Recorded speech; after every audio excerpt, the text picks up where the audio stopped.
Vous êtes l'une des grandes stars de MMA après avoir été celle du kickboxing. Vous avez une devise que j'aime beaucoup. Je suis le meilleur alors que le meilleur gagne. C'est la meilleure devise. Ça a le mérite d'être clair. Ah non, ça a le mérite d'être clair. Très clair, j'annonce la couleur. Alors l'engouement pour le MMA ne cesse de grandir. Les places pour voir votre combat face à celui qu'on appelle Baki le 7 mars prochain à l'Accor Arena de Paris sont toutes parties en moins de 20 minutes. Comment vous expliquez ça? Cédric Doumbé. Très modestement. Le meilleur? Le meilleur, c'est ça? Non, c'est parce que c'est vrai que la particularité avec mes combats, c'est que je les abrège souvent au premier round. Ou au deuxième. C'est très modeste ce que je dis. C'est la réalité. Briller et écrire. C'est la réalité. Aujourd'hui, j'ai fait ma transition. J'étais champion du monde de kickboxing et je le suis toujours. Et j'ai fait ma transition dans ce nouveau sport qu'est le MMA. Et j'ai 5 combats, 5 victoires, 5 KO. C'est très frustrant pour le public. Du coup, ils demandent à voir. Ils demandent de la matière. Là, en l'occurrence, j'ai un adversaire qui est tchétchène. Donc là, les gens se disent, parce que la particularité On le voit là. Hein. La particularité des combattants tchétchènes, c'est la lutte. Ils sont très très bons en lutte. Étant donné que moi, à la base, je suis un kickboxer, donc je suis un combattant qui reste souvent debout et qui ne veille jamais au sol, ils se disent « Ah, c'est peut-être l'adversaire qui va l'embêter ». Mais à chaque fois, il dit ça et à chaque fois, c'est toujours un sac à dos. Votre combat contre Jordan Zebo, Mbappé n'en est toujours pas revenu, on va voir les images. KO en moins de 10 secondes. On regarde. Bim.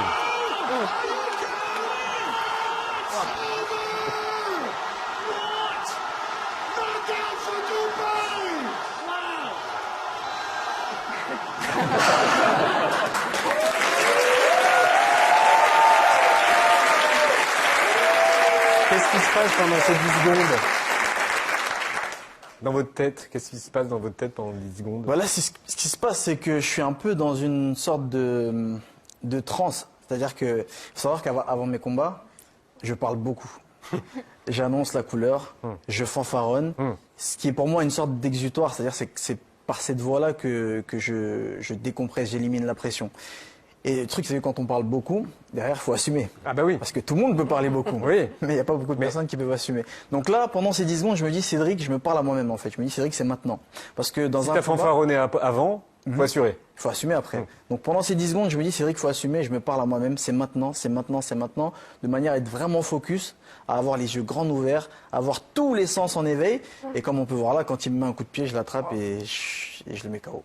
Alors après, là, il y a plein de gens qui regardent et qui, si on connaît pas le MMA, on peut se dire ce qu'on voit là, c'est quand même très très violent. C'est très violent. Ah oui. Alors, même quand on connaît, vous m'aidez pas.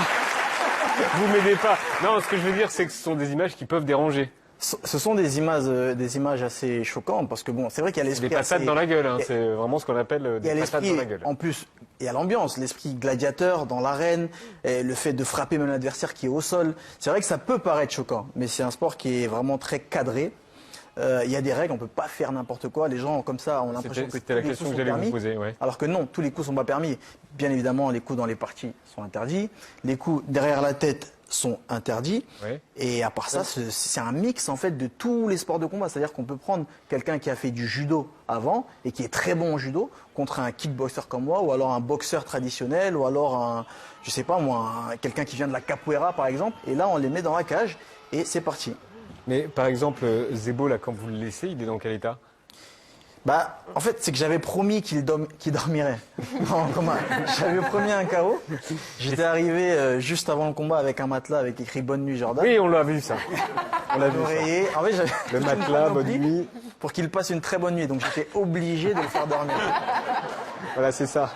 Donc à ce moment-là, il était KO en fait, tout simplement. Alors, je vais peut-être poser une question très con. Mais c'est quoi être KO? Alors, l'état du KO. La version scientifique. Alors, j'ai le costume en plus. Je peux l'identifier. Alors, un KO, tout simplement, vous savez que le cerveau flotte dans un liquide, dans le crâne. J'aime bien comment vous me regardez. On est pendu à vos lèvres. Le cerveau flotte dans un liquide dans le crâne. Et en fait, le KO, c'est quoi? C'est quand le crâne va recevoir un choc violent qui va faire en sorte que le cerveau, il va bouger et le cerveau, il va venir toucher la paroi crânienne et ça va envoyer comme un signal en fait, un coup d'électricité dans tout le corps qui va paralyser le corps de manière à ce que le corps reste inerte et ça peut durer 1 minute, 2 minutes, 3 minutes et après au bout de 3 minutes quand même ça commence à être très très grave. Vous avez déjà été KO? C'est Eric Doumbé, monsieur. À l'entraînement? Jamais. Dans la rue, jamais. Bon, je vais quand même être honnête, sinon ils vont se dire, c'est ce mec-là qui se la raconte. Non, c'est vrai que ça m'est arrivé à un combat de poser un genou à terre. Et pour la petite anecdote. Mais la sensation du KO, vous l'avez jamais? Non, le KO, jamais. Non, non, je suis toujours resté très quand même, conscient. pourquoi vous faites un truc qui fait aussi mal? Ah, moi, ça me fait pas mal, moi. Vous faites mal, non, vous C'est faites moi qui mal. fais mal. Oui, vous Au faites début, mal. vous prenez un coup de pied, là, par exemple. Ah non, je le prends, je l'attrape. On peut remettre les images. jamais. Vous avez mal parfois? Pardon. Ça fait très mal. Là, aujourd'hui, par exemple, j'ai des blessures qui font que depuis mes 15 ans de carrière, j'ai accumulé des blessures, des douleurs chroniques, une douleur au poignet, une douleur au coude, etc. C'est pas un sport, comment dire, à la base, le sport de haut niveau, il n'est pas fait pour le corps humain. Le corps humain, il n'est pas fait pour encaisser 2 entraînements par jour. D'ailleurs, je suis désolé, je suis en retard parce que j'étais à l'entraînement. Et le sport de haut niveau n'est pas fait pour l'être humain. On s'inflige trop d'entraînement, une diète qui est vraiment draconienne. Donc, c'est pas fait pour le corps humain. Maintenant, c'est vrai que le sport de combat, on a l'impression comme ça que c'est très violent. Et une maman ou un papa aurait tendance à dire « Ah non, moi, je veux pas que mon enfant il fasse ça ». Alors qu'il y a moins de blessures qu'en rugby, il y a moins de blessures qu'au foot. En tout cas, les blessures sont moins graves qu'au foot. Là, on peut voir, par exemple, dans des combats où il y a beaucoup de sang, mais quand ça saigne, c'est que c'est très bon signe. C'est vrai. Ah oui. Par contre, les chocs où il n'y a pas de sang, c'est très mauvais signe. Comme le KO, par exemple, là, qu'a subi Jordan, il n'y a pas de sang, mais c'est très dangereux. Après, vous avez une autre technique, c'est de faire participer le public. Regardez.